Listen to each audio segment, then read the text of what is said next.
Alright, YouTube, I'm back. Today's YouTube video is going to be a sex game video, and this one's going to be about how to pump and dump your job. I've got a request from Zach Deloney on YouTube because he don't like his job, and he would like for someone to give him not one, but a series of reasons on when is it okay to pump and dump your job and when is it not okay to pump and dump your job. I've only been in the job world for about 3 years, so I got some experience to qualify to break down the math and science on why some people after 2 or 3 years or even 5 years on the job just want out and go some new place. So part one of this video, because you know when I make a series of videos, I just can't make 1 or 2 videos and then the subject's over. I have to at least make 3 or 4, sometimes 5 videos of a subject,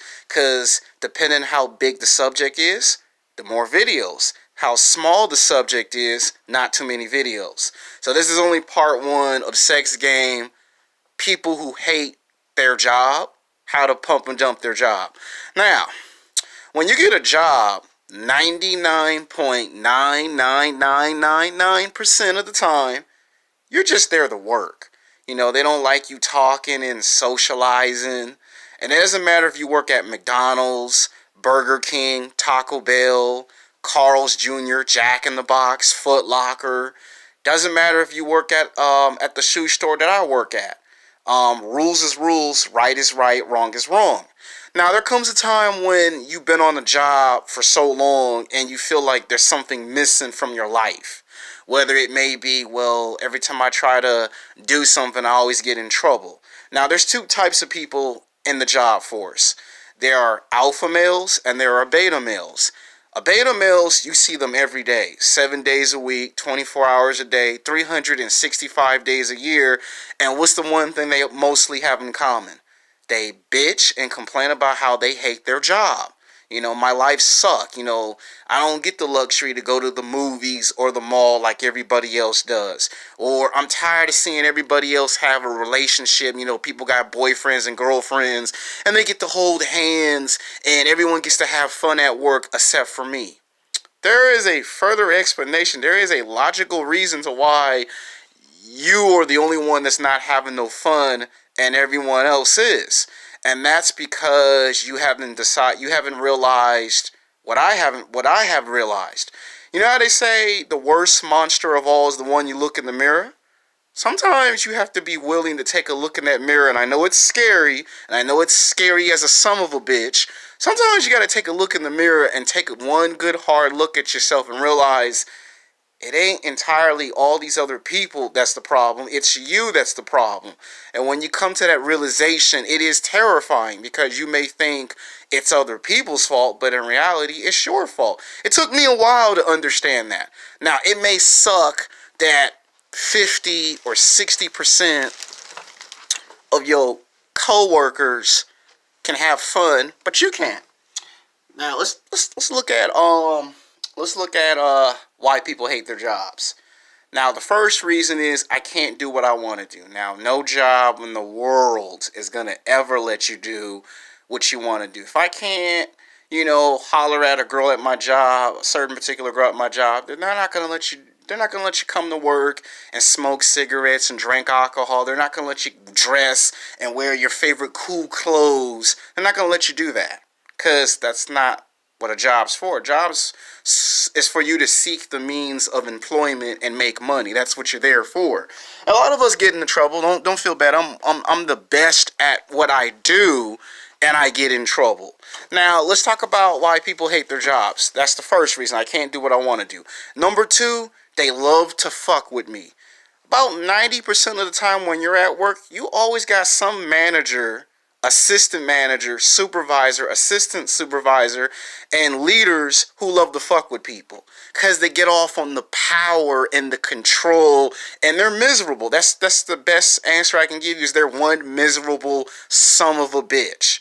Because when you come to work, they may look at you in a different light. Oh, he's always smiling. He's always having fun. He thinks this is a game. He thinks this is a joke. He's never serious. He's never taking the job serious like I do. A lot of times they don't like when you come to work smiling and you're always happy and you're full of energy and full of life. Sometimes they don't like that bullshit. Sometimes they want you to be as miserable as they are so you can know what it feels like to be miserable. Sometimes it could be a woman you find physically sexually attractive. A girl you just have the hots for. And for every reason she's always angry and upset. You talk to her, she give you attitude. She go talk to 5 other guys. She's laughing, she's smiling, she's happy. But only with you, she's an angry, evil bitch. Okay, there's an answer to that too. Now, I already made a YouTube video about that, but I guess I'm going to reiterate it into this video. Sometimes in life, not everybody at work likes you or respects you. You're going to get more people on a job disrespecting you than respecting you. Take me for an example. When I go to work, I don't think everybody at work respects me. I don't think everybody at work likes me either. And as an asshole, as an honest asshole, like Stone Cold Steve Austin used to say in professional wrestling before they had to, calm down on the profanity language, Stone Cold could say it backstage or outside. But like Stone Cold, I don't give a fuck. Because what you have to understand is a lot of these people have problems outside of work. My problems and your problems, they're like mediocre. I need to pay my bills. I need to wash clothes. And their problems are probably extreme problems. And they don't think you understand what they go through. So I don't think everyone likes Alexander Odin at work. And I don't think everybody respects Alexander. And I'm perfectly just fine if there's some people who hates my fucking guts. I'm perfectly fine with it. Because 10 years from now or 15 or 20 years from now, you're going to run into those same individuals that either like you or hate your fucking guts. And what's going to happen is they're going to finally look at you and say, I gave you one hard-ass time back in the day and I didn't realize how much stress I put on you at work. They're either going to say that or they're going to say, I've never actually liked you. I've never liked you. I've never really liked you as a person. You're going to get that. And you're going to be like, well, I ain't never said or done nothing to this person. And like my dad told me 15, 20 damn times until pigs can fly into outer space, you ain't gotta say nothing. You don't have to do nothing to nobody for someone to say, I hate your fucking guts. They just hate you because they hate you. Then when there are times where they do have reasons for hating you, they're usually stupid reasons. They're not logical. And then there are reasons that are logical, they just don't fucking like you. Well, you got a nice car and I have to take the bus and the train. There are times where I take the bus and the train and I'm still a hated asshole. People might say, Alex, you're not an asshole. Actually, yes, I am like an asshole. I'm like the character from the television House. The only time people want something from me or can get something from me is if it's a serious emergency or people just feel like they can get something from me and once they get it, that's it. And then when I tell them no, then I'm an asshole. And I'm fine being called an asshole because sometimes I have to make it clear to people that you don't get something from me and then continue to disrespect. Either you're going to respect me or you're going to disrespect me and stop being two-faced. Now that I explained that part of the problem, let's talk about women who pick certain guys to be cool with and guys they treat like shit. Women in the job world are just like women in high school and college. I want to say it again. Women at work are just like women in high school and college. They find the men that they find physically, sexually attractive, and the men that they don't find physically, sexually attractive, they throw away in the friend zone. Now, some women will agree with this. Some women will disagree and say it's bullshit. And like an asshole, I don't give a fuck. Because it's my video, my channel, and it's my way of expressing myself. Yeah, it's raw, it's uncensored, and it's uncut, straight in your face, like Stone Cold Steve Austin. The reason why people love Stone Cold Steve Austin's professional wrestling character is because he stands up to his boss. And he tells his boss, I'm not going to take no shit. Now, if I do that or you do that, there's a consequence. It's called you're going to get fired and you're not going to have no employment. And when you go to work 7 days a week, 24 hours a day, 365 days a year. And you can't just walk up to your boss and tell your boss, whether it's a man or a woman, black or white, young or old, go fuck yourself. Because if you do, you lose your job. And then it could take you 5 years, it could take you 10 years, 15 years before somebody thinks twice about giving you a job. And when you think about it, it always comes up in the conversation, why did it took you such a long time to get a new job? And when they look into your history of employment, they're going to find out you like to use profanity language, you like to cuss out your boss, you like to use fear and intimidation. And then guess what? That's not good to be in a working atmosphere. Take me for an example. I get accused of a lot of shit that I don't do at work. I get told, well, you got to talk to the customers a certain way because the customers have feelings and emotions, which they're absolutely correct, but I also have feelings and emotions. But never mind, I'm a security guard and I don't matter. Let's talk about people who feel like nobody cares about you at work. A lot of times, the reason why they don't care about you at work is because that's not what their number one priority is.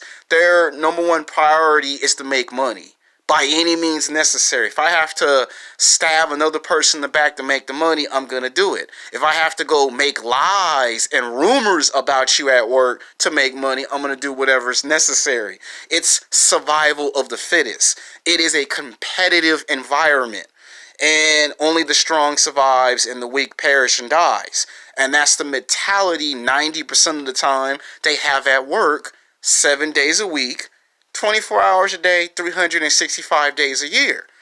And they don't care if you got problems outside of work. They honestly don't care. They'll say, oh, I'm sorry, or you poor thing.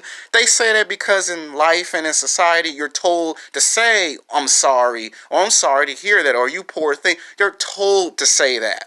Because what they really want to say to you, they can't say it because it's rude and disrespectful, and they know it can hurt your feelings, and it might start a physical altercation. So they have to find nice ways to communicate to you. It's bad, but I got situations too, and nobody feels sorry for me. So you're going to get more people saying, I can't feel sorry for you because no one feels sorry for me, which I like to call the cycle of hate and pain, because it's a cycle of hate and it's a cycle of pain. Now, just because the first 3 to 5 years that you're on your first job, that nobody really gives a fuck, that doesn't mean it's the end of the world. That's actually the beginning of the world. Because what you're going to find out is when those people quit and they get new jobs, they bring in new people. And sometimes the new people might realize this guy's been here for 2 years, 3 years, and nobody shows this guy no respect. But here's a guy that's only been here for 3 months or 6 months, and he gets all the respect in the world. And some people might say, well, you're not a good worker. You don't work hard enough. And the reality is you could probably be the best damn worker and still get ignored. A lot of times I like to compare women to jobs. A woman might see that you go to the gym, and she might see that you do cardio, you do weight training, you come to the gym 2 times a week, 3, 4, 5 times a week, and you do that for 7 months, 8, 9, 10 months, you go to the gym. And you put in all that work, all that time, all that effort, and she overlooks it. Well, the same thing with a job. The job does the same bullshit. But here comes a man or a woman. Doesn't matter if they're young or old, black or white. That comes in, and in a short period of time, they do the same amount of work you do, and it gets praise. It gets national attention. I like to use the concept of the television show The Flash. Most men who get ignored by their job and by women, they're the reverse Flash.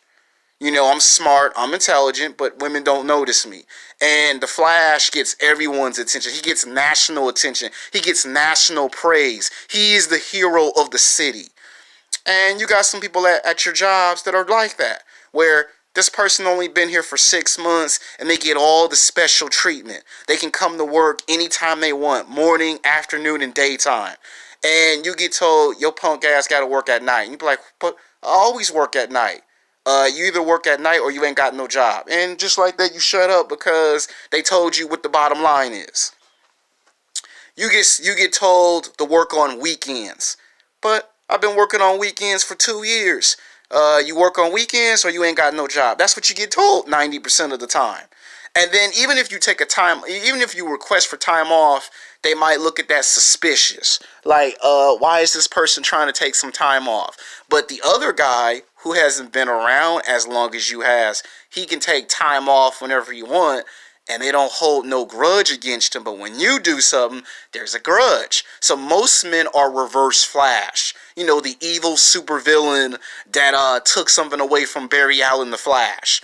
And all the guys that get all the special privileges are Flash. You know, they get the national attention, people praise, people like this person.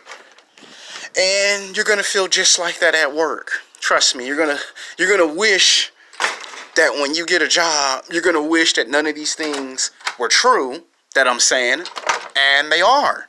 Now let's talk about the frustration of working and feeling like a ghost.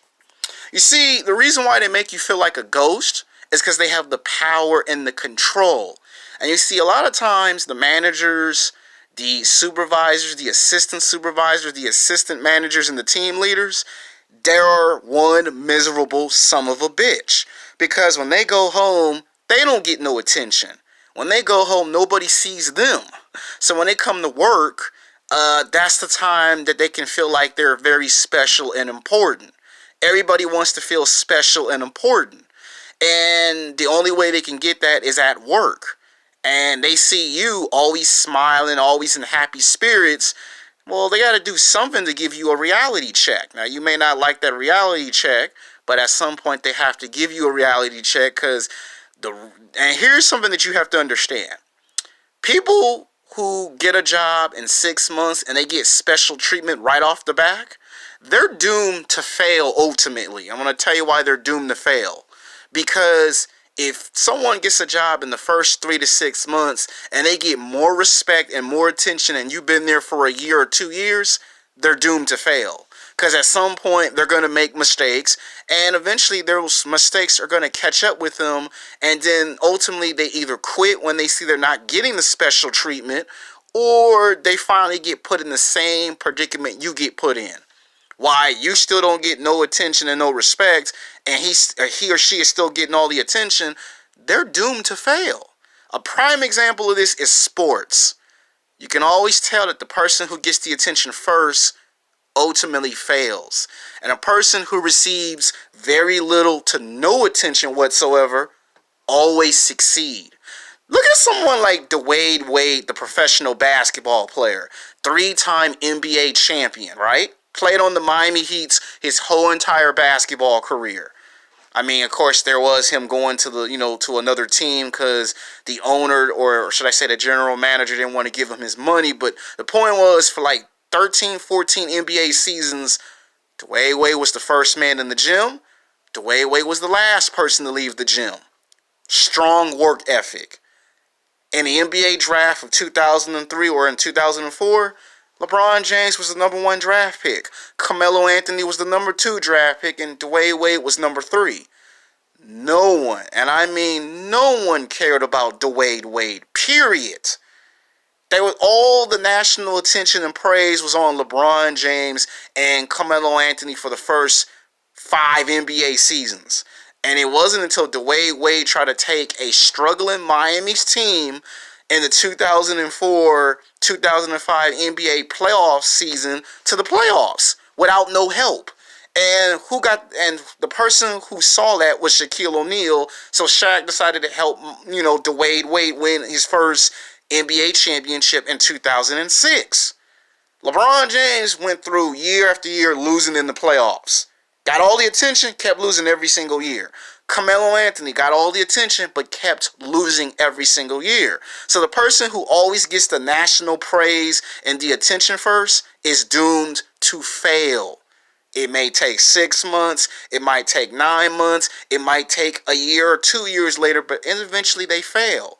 And the person who gets very little to no attention whatsoever ultimately succeed.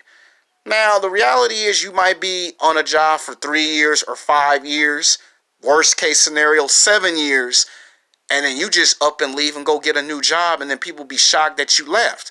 And sometimes when you leave, they don't really give a fuck if you leave and go get a new job. Wow, he got a new job. Wow, good wins. We never liked him. You'll get that reaction. And then sometimes you get this reaction. I don't know, why would someone just up and leave?